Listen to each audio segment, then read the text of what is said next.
Mungkin hari ini saya bacakan dua, saya teruskan dengan roh alam air.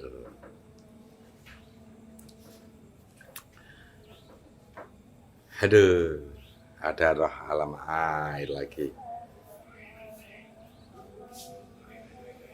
Kayak apa ini roh alam air? Aquaman. Masa yang begituan? Bukan, Aquaman itu ya termasuk penduduk alam air. Aquaman ya penduduk alam manusia juga sih. Ada yang pernah melihat Aquaman?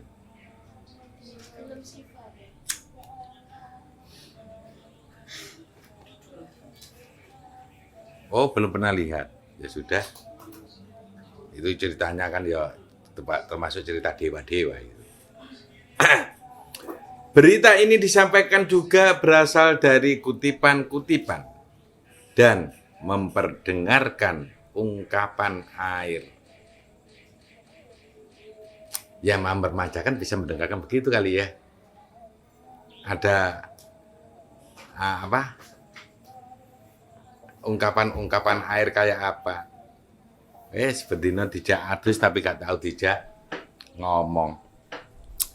Dia diciptakan berasal dari sebuah energi. Energi air sebenarnya adalah energi. Energi Tuhan bisa berwujud air. Oh, makanya kayak dukun.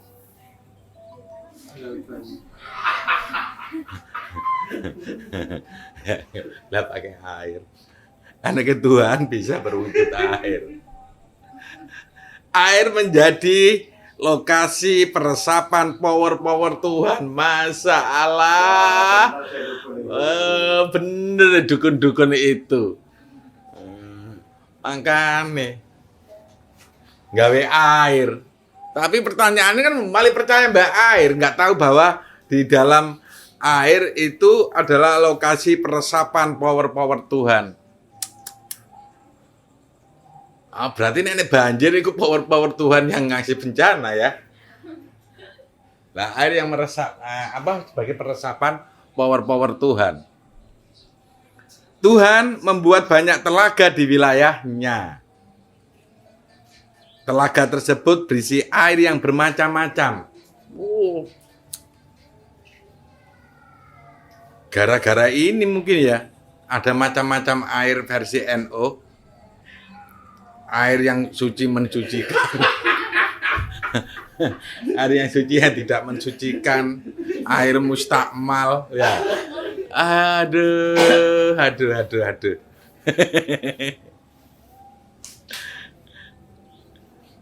Pada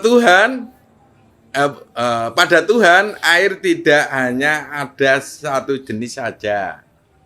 Air sangat banyak. Jumlahnya sangat banyak. Ada yang terbuat secara alami di sana. Ada juga yang memang sengaja dibuat untuk memberikan fasilitas kepada umat. Ternyata di wilayah Tuhan itu juga ada air juga di sana. Ya, ada air yang bisa muncul secara alami, berarti sumber ya. Jadi nggak dibuat, memang tiba-tiba aja ada air. Gak ngerti ku keringeti Tuhan moro-moro ngono tak, gak ngerti ya. Itu ada juga yang memang sengaja dibuat untuk memberikan fasilitas kepada umat. Tuhan juga memanfaatkan air. Oh, Tuhan juga memanfaatkan air. Baru tahu. Berarti kalau Tuhan gak tahu mandi, berarti gak pernah ketemu air di sana.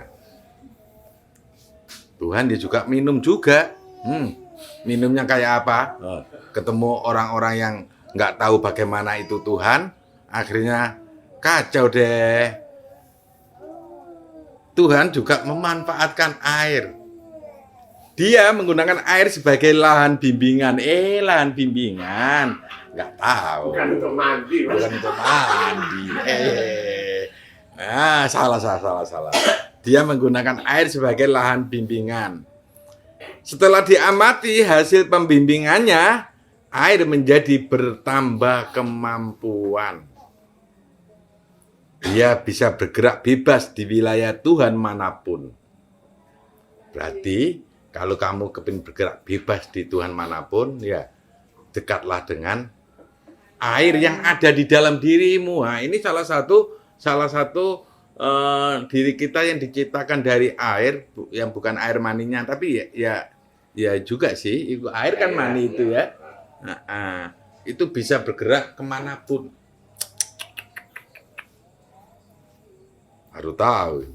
Berarti ada bagian jiwa yang tercipta dari air bisa bergerak kemanapun. Di dunia Tuhan malah bergerak bebas. Jadi bisa menggunakan jiwa kita yang dari air ketemu Tuhan. Begitu sahabatku. Ternyata sudah semakin dibuka wacana secara lebar-lebar. Tidak hanya bagian jiwa kita yang pernah ketemu Tuhan atau yang menjadi khalifah fil ard, tapi ada jiwa kita yang dari air itu bisa bergerak bebas di wilayah ketuhanan. Maka jiwa itu bisa digunakan untuk ketemu Tuhan. Kali aja di dalam dirimu ada jiwa Aquaman.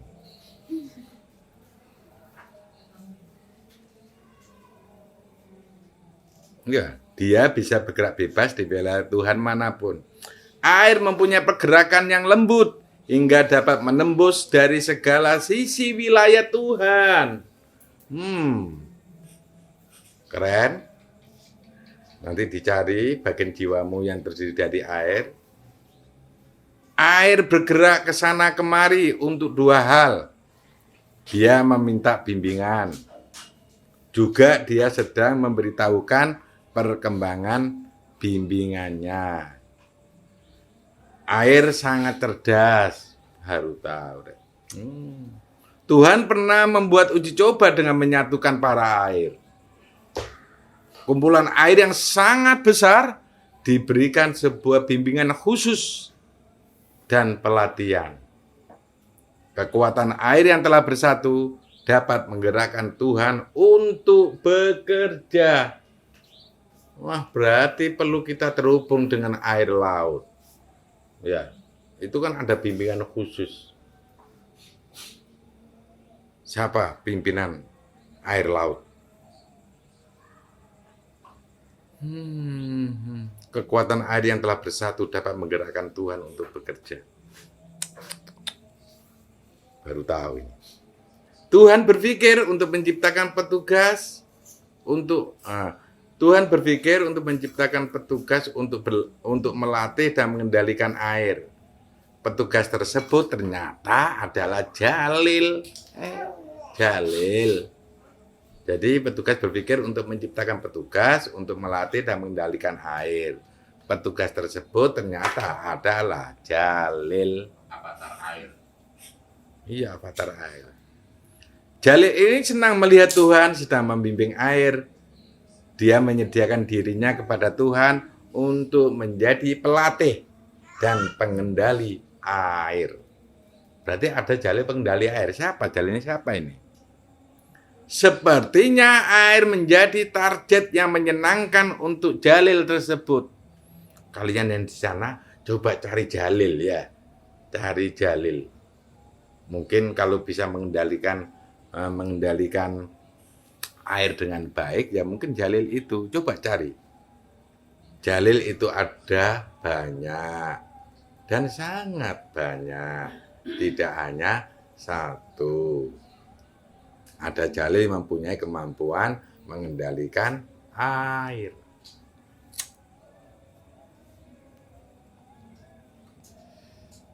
Sepertinya air menjadi target yang menyenangkan untuk Jalil tersebut.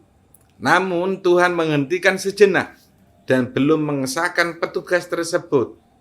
Tuhan merencanakan untuk membuat roh alam terlebih dahulu.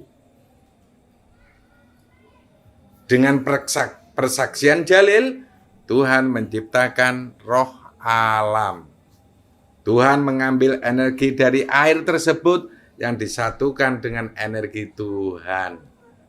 Kemudian Tuhan berpesan kepada Jalil, setelah terciptanya roh alam air, maka air akan diturunkan dan menjadi sebuah ciptaan. Jalil akan membimbing dan melatih air yang sudah menjadi ciptaan tersebut. Jalil mensepakati. Keren. Jalil mengantarkan roh alam air ke langit untuk diuji coba hingga menjadi penduduk langit. Ternyata air juga disenangi oleh para penduduk langit. Wah, ciptaan baru nih. Berarti dulu di langit nggak pernah ada hujan sebelum diciptakan roh alam air. Atau sudah ada hujan, tapi hujannya garing. Ngerti hujannya garing, memang nggak ada rohnya ya. Ada roh untuk hujan itu sendiri, tapi alamnya belum ada. Nggak tahu deh.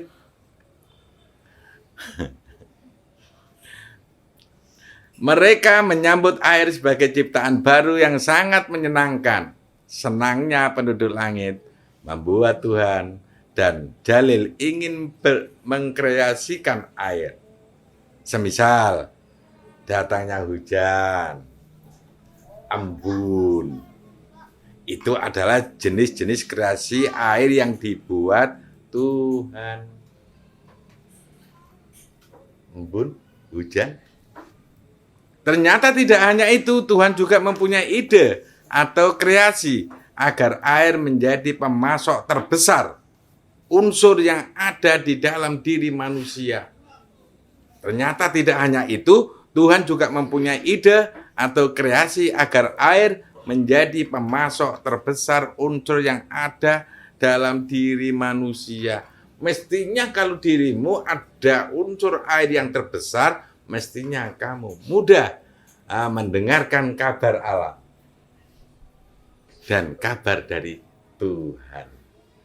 Begitu mestinya kamu mudah mendengarkan kabar alam. Makanya banyak minum. Banyak minum karena minum itu tempat peresapan power Tuhan. Minum ini, kok jangan-jangan sih didongani. Enggak, yang alami aja. Manusia belum banyak yang alami. Jangan minta doa orang yang belum alami, yang masih lihat uang aja, matanya ikut sesuai warna uang. Ya. Makanya yang gemuk itu aksesnya bagus, banyak airnya. Iya, banyak airnya. Makanya cari orang yang kira-kira mendoakan sesuatu yang kira-kira gak tahu warna uang. Itu cari. Hah? Iya, 100.000 semuanya putih, 50.000 putih, 75.000 putih semuanya. Oh, nggak tahu warna ya? Ada nggak ya? Seorang ulama itu orang yang mempunyai pengetahuan di bidang tertentu, itu ulama. Ada ulama fisika, ada ulama kimia, ada ulama agama, ada ulama bangunan, abal-abal. Ada ulama bangunan juga, itu ulama itu. Ada.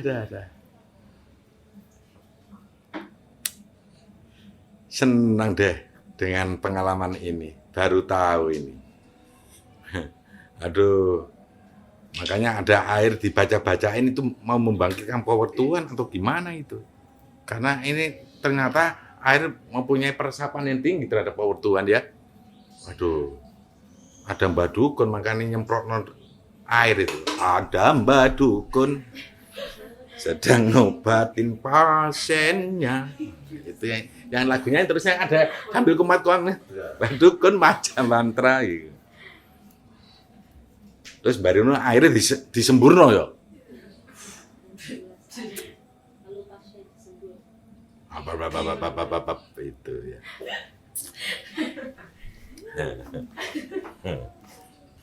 Ternyata tidak hanya itu, Tuhan juga mempunyai ide atau kreasi agar air menjadi pemasok terbesar unsur yang ada di dalam diri manusia. Artinya kalau kamu banyak airnya, maka kamu mudah didatangi power Tuhan. Bahkan Tuhan akan mendatangimu kalau di dalam unsur air di dalam dirimu semua bersatu. Nah, pertanyaannya, apakah di dalam diri manusia itu airnya lebih besar daripada lautan? Pertanyaannya itu, perbesar air yang ada di dalam dirimu, kamu bisa memperbesar Tuhan untuk bekerja di area dirimu. Begitu, saudaraku. Kemudian Tuhan menciptakan manusia. Air menjadi semakin luas persebarannya. Tidak hanya berada di langit saja. Roh alam air juga menginginkan air agar tersebar di bumi dan di alam-alam yang lain. Selamat mengenal air. Komentar Tuhan terhadap catatan ini. Maha mengkolaborasi. Air bisa mengendalikan juga bisa dikendalikan. Aku adalah Tuhan yang mempunyai kemampuan menyerap energi air dalam jumlah yang tak terbatas. Wah, Putri. Mama kolaborasi bukan ya? Modifikasi bukan ya. Sopo sing mama kolaborasi? Sam. Begitu Sam. Koordinasi dan Maha Adil, betul ya, bukan Sam. Masih belum ada. Air bisa mengendalikan, juga bisa dikendalikan. Aku adalah Tuhan yang mempunyai kemampuan menyerap energi air dalam jumlah yang tak terbatas. Aku tahu di mana harus membawa air. Namun, terkadang aku menjalankan sesuai dengan permintaan siapa yang sedang membutuhkan air. Berarti kalau butuh air dengan Maha mengkolaborasikan untuk mengendalikan air ya sama si Jalil. Begitu saudara pengalaman temanku. Semoga pengalaman ini menjadi satu khazanah pemikiran terbaru untuk kalian. Tapi kalau kalian sudah tahu banyak hal, ya mungkin ini juga bisa membuat kalian juga yakin tentang roh alam air dan air itu sendiri. Ternyata banyak hal yang tidak kita ketahui. Ternyata air itu tempat resapan power-power Tuhan. Jadi kalau banyak yang tahu memberikan informasi tentang ini, mungkin hewan itu mempunyai kemampuan untuk seperti itu. Mungkin hewan yang dipelihara iblis atau setan juga mengabarkan tentang ini. Sehingga banyak orang bisa disesatkan juga dengan air. Akhirnya ada banyak orang yang memberikan mantra-mantra kepada air, membuat kita percaya dengan airnya, tapi tidak percaya kepada Tuhan. Kalau kalian mempunyai pengalaman seperti ini, mungkin kalian bisa merasakan mana yang pas. Dan kalau kita memberitahu kepada orang, jangan sampai orang itu tergantung kepada air. Karena itu juga membantu mereka untuk syirik kepada Tuhan. Kenalkan mereka kepada Tuhan. Jangan sampai kamu beri sesuatu yang membuat mereka menyekutukan Tuhan. Jangan disalahkan mereka menyekutukan Tuhan. Salahkan mereka yang menjadi sumber untuk menyekutukan Tuhan. Wassalamualaikum warahmatullahi wabarakatuh.